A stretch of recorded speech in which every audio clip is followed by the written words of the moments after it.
Pride Month is, of course, that time of year when corporations get together and financially exploit the decades-long struggle of gay people for acceptance and equality. Hey, remember when you were fired from that bank job after you were outed? Well, Burger King does. With a burger that has 2 bottom buns. Yeah. That's not a funny make-em-up. Scarred by conversion therapy, Skittles is releasing a colorless version of Skittles. Apparently not wanting to confuse gay people with competing rainbows. Yeah. And then there's this ad showing a family overcoming a father's deep conservative values. And as you watch it, try and guess exactly what it is they're selling. Mom, this is Amy. Oh, hi, Amy. Hey, Dad.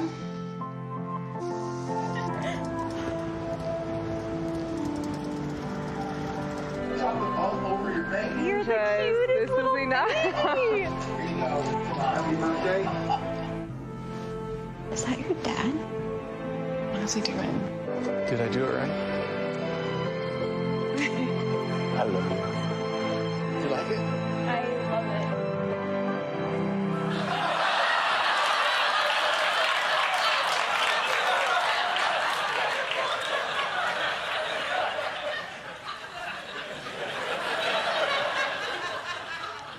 What the f***? Yeah, the next time you waste an enormous amount of paint to apologize to your daughter for making her and her girlfriend walk on eggshells all weekend, not even saying anything, just standing there with your little glowering beard face in the shadows, you just paint the face and give her an Oreo? And then, of course, there's Target. Pride Month means so much to them that they set up one small area in their 20,000 square feet of store to sell you a Pride t-shirt they had made in Indonesia for 29 cents landed. Because they believe so much in the cause. Well, Target will be dialing back its Pride Month merchandise this June. What? How will I learn to live, laugh, lesbian? That's right. Target is apparently less proud of Pride this year. But why? Retail giant Target is grappling with backlash from conservatives over its most recent collection celebrating the LGBTQ community. Do not shop at Target, or else you're gay and you're a pervert.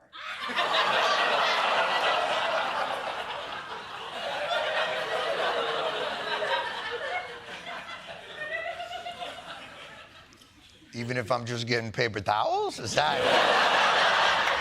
But that's the burden corporations must bear. They care almost too much about the human condition, often finding themselves in the crosshairs of ideologues and fundamentalists, but they stand by their values, sometimes for a couple of months. For instance, post-January 6th, hundreds of corporations announced the end of donations to senators or congressmen who voted to overturn the election. And that moral stand in defense of democracy itself lasted almost a month. Yeah, they ran the numbers, and apparently you can sell more cell phones in a dictatorship. But that month appears almost Gandhi-esque when compared to Bud Light, whose foray into inclusion was last April's incredibly not in the public's face small promotional social media video with a transgender influencer named Dylan Mulvaney, prompting a conservative Bud Light murder purge. Dear God, man! Those beers had families.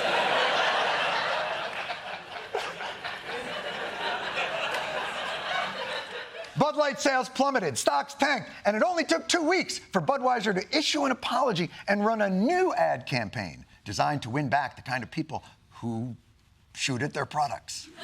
Let me tell you a story about a beer rooted in the heart of America. A talking horse? You're apologizing about a transgender influencer using a talking horse? Well, tell us your story, National Velvet. Found in a community where a handshake is a sure contract. This is a story bigger than beer. This is the story of the American spirit.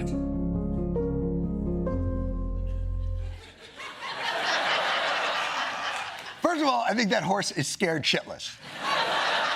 And second of all, the apology gift to the people upset about Budweiser is a Budweiser?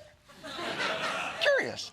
But don't be sad, for this is only following in a long line of hollow corporate pandering meant to convince you that not only are corporations people, they're good people, decent people, who care about the systemic ills of this great nation.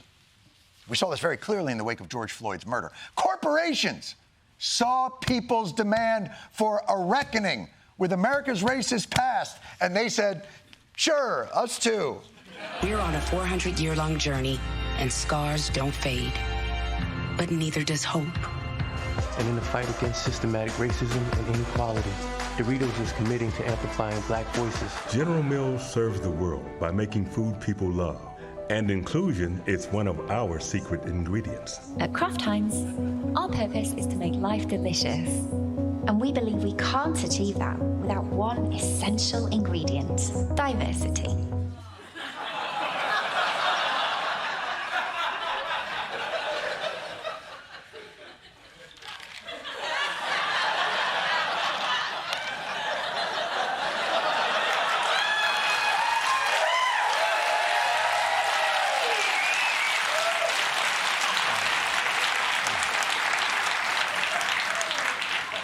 Are you sure you don't mean sodium triphosphate?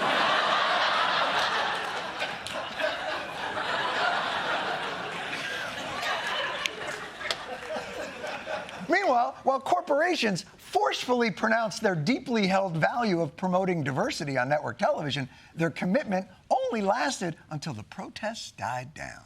Time for the morning buzz. Major tech giants, including Google and Meta, quietly slashing their diversity, equity, and inclusion jobs this year and laying off workers in those departments. DEI-related job postings in 2023 declined 44%. I guess they only needed to use much less of that ingredient than they thought they needed. Turns out the recipe Kraft wanted called for just a dash of inclusion, just a soupçon of diversity. So they're very clearly conflicted between the high moral values that they think we want and the amoral values that serve their shareholders. So if I may address corporate America quickly in this moment.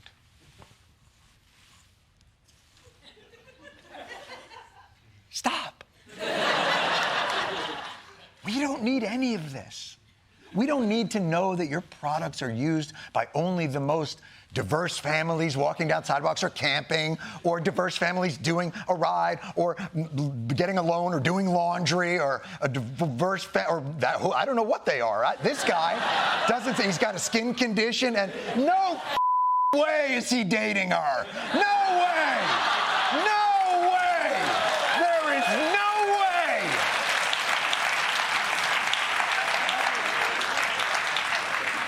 Oh, sure, we're supposed to believe how many beautiful, multi-racial young ladies are dating eczema Opie. Oh, okay. Okay. Very believable. I apologize. I apologize sincerely to that gentleman.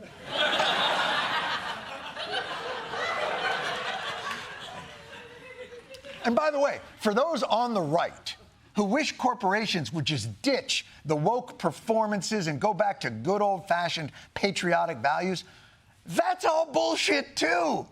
For God's sakes, SpaghettiOs told us not to forget Pearl Harbor. By the way, why is the SpaghettiO so happy about Pearl Harbor? Is he remembering it or celebrating it? I wouldn't be surprised if SpaghettiOs supported Pearl Harbor attack. Technically, a can of SpaghettiOs is a sneak attack on your digestive system.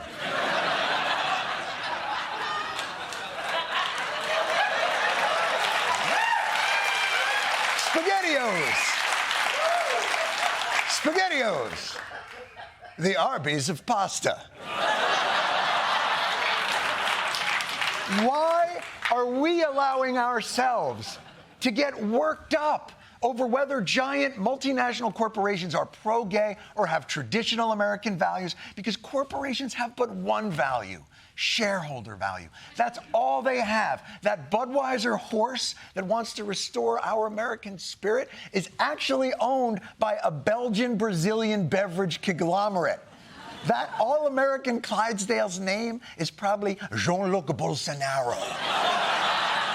Even the corporations you think are sincere, like Dove, and their multi-year commitment to body positivity are owned by Unilever, also the owner of Axe body spray, and their decades-long commitment to anything that moves.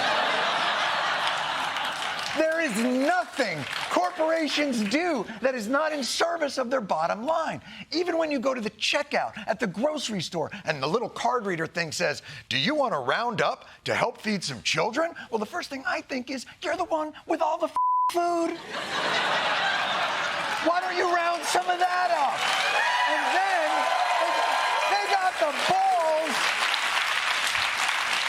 They got the balls to put out a press release talking about how much money they donated to stop world hunger. That's my money. You tell those kids that's my money.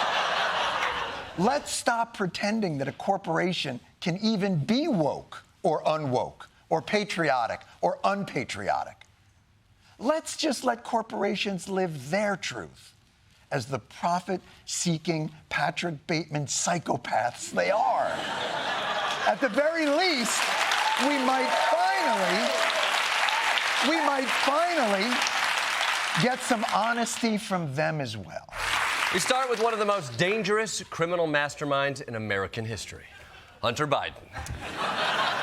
He's gotten away with being Joe Biden's son for years, but today he faced Delaware justice. We begin with our breaking news. A federal jury finding Hunter Biden guilty on 3 felony gun charges. The president's son walking out of the courtroom earlier today, a convicted felon.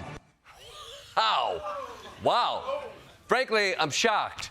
We're actually enforcing gun laws in America. Hallelujah. And what has been wild is watching how eager Republicans have been to hold a gun owner accountable. Of course, it's only because he's Joe Biden's son, but that's an opportunity. All we need is for Joe Biden to adopt every single person in America.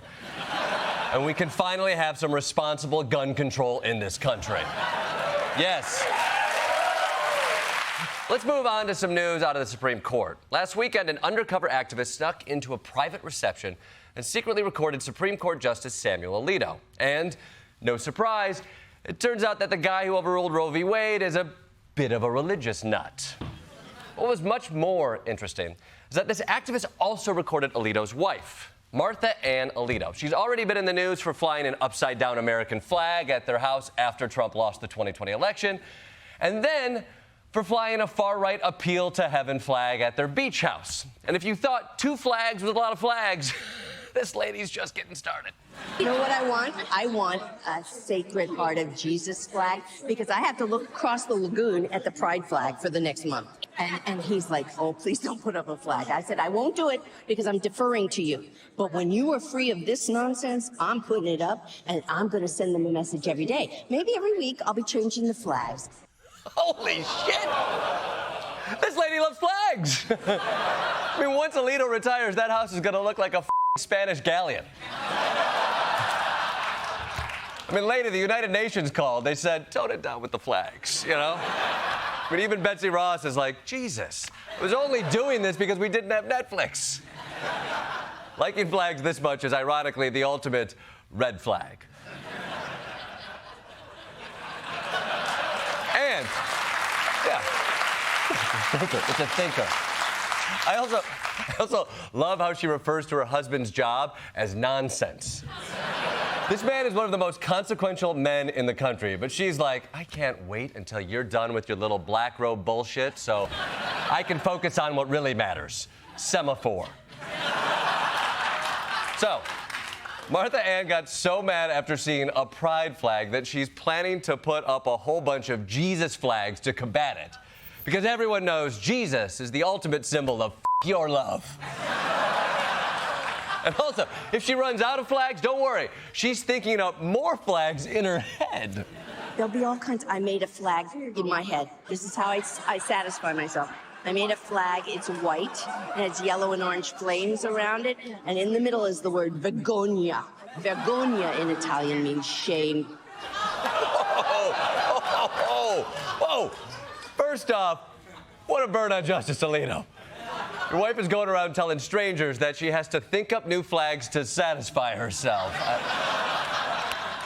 I gotta think up new flags, because it's not like there's anybody else taking care of my needs. Somebody's got to Plessy my Ferguson, come on.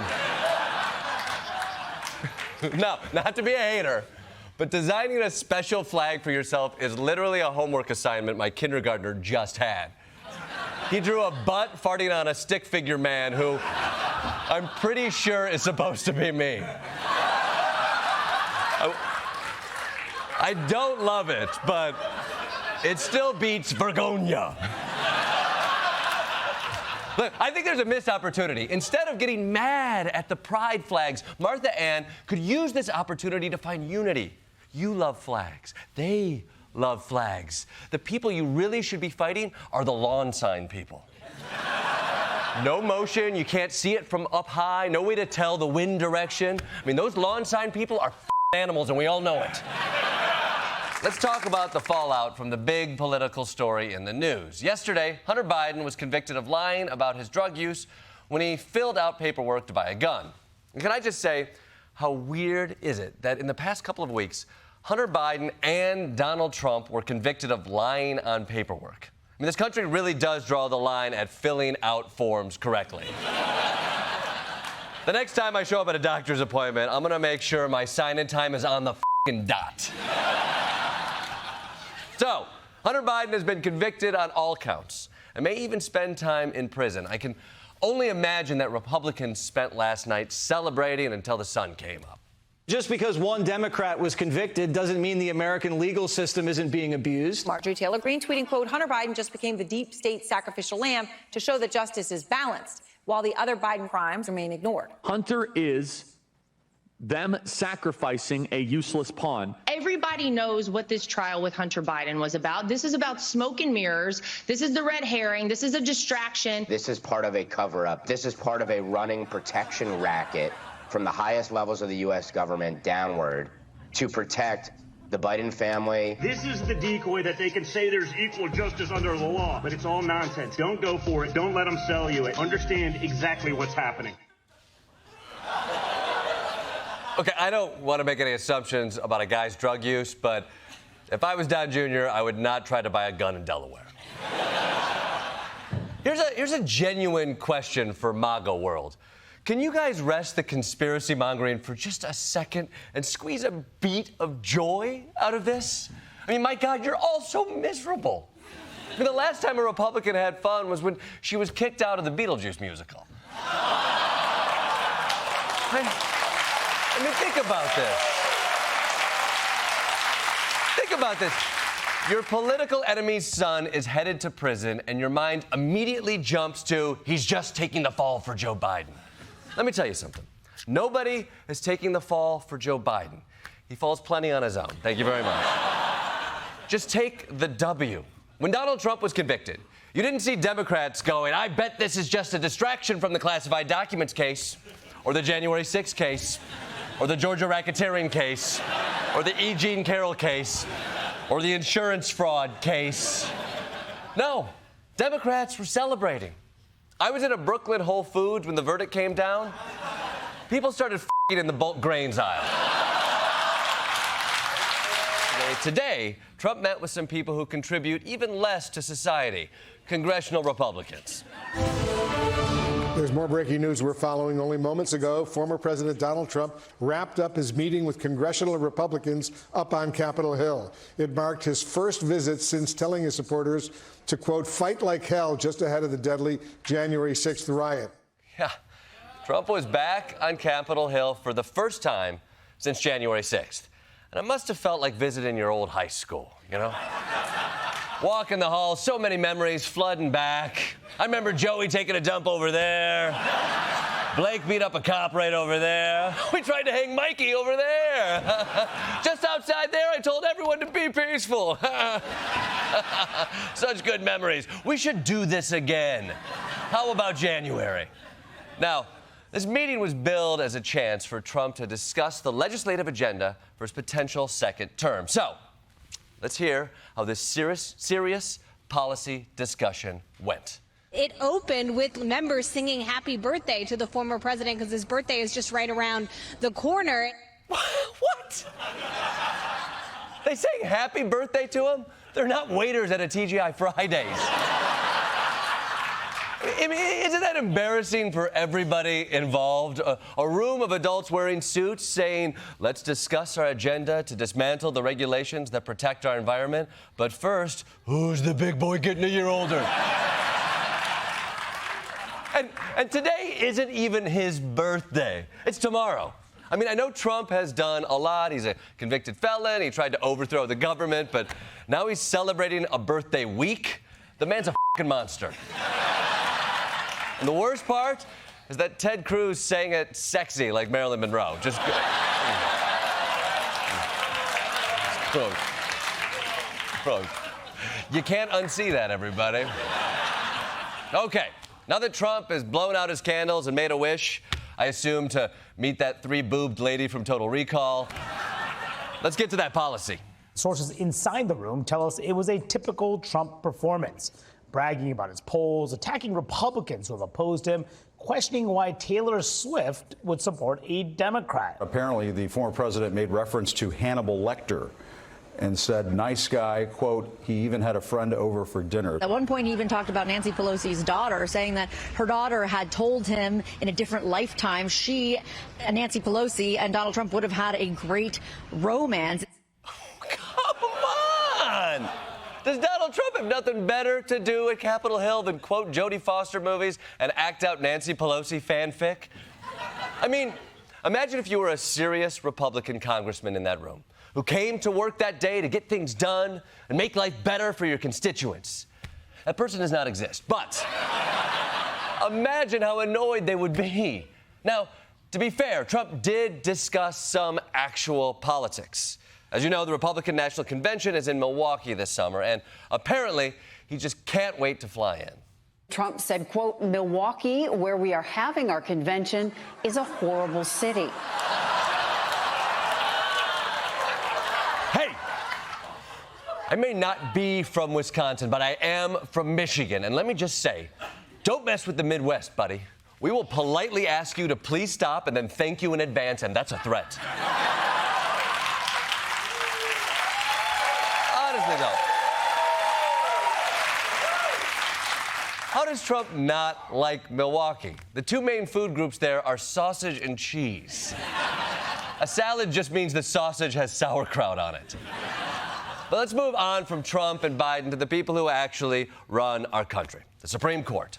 Today, they issued a ruling on the abortion pill, which religious activists asked them to ban on the legal grounds that they don't like it. Now, traditionally, that's a compelling argument for the Supreme Court, but there must have been a gas leak because this time they made the right decision.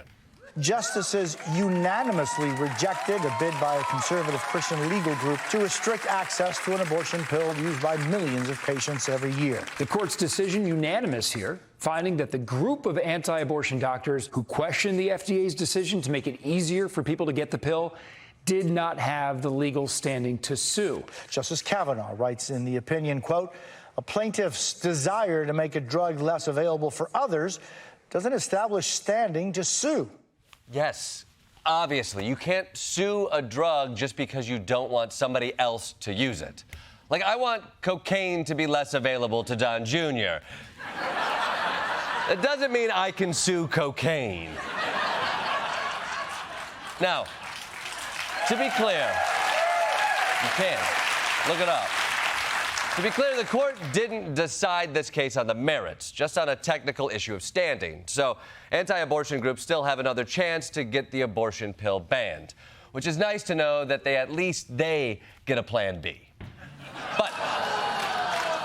But because it's 2024, we can't celebrate even a small win for reproductive rights without hearing about another step backwards. Senate Republicans blocked a Democratic bill that would have established protections for in vitro fertilization nationwide. This all comes as the nation's largest Protestant denomination, the Southern Baptist Convention, voted to condemn the use of IVF at its annual meeting just yesterday. The resolution, which received about 60% of the delegate votes, supporting a decision in February by Alabama's Supreme Court, which ruled embryos are considered children. Really? Really, Southern Baptists? You're against IVF? Don't you remember how Jesus was born? That's basically the Bible version of IVF. It's wild that they were inspired to do this because of the Alabama Supreme Court ruling that everyone hated. That's like if you asked a comedian why they got into stand-up, and they said, I loved Kramer's set at the Laugh Factory.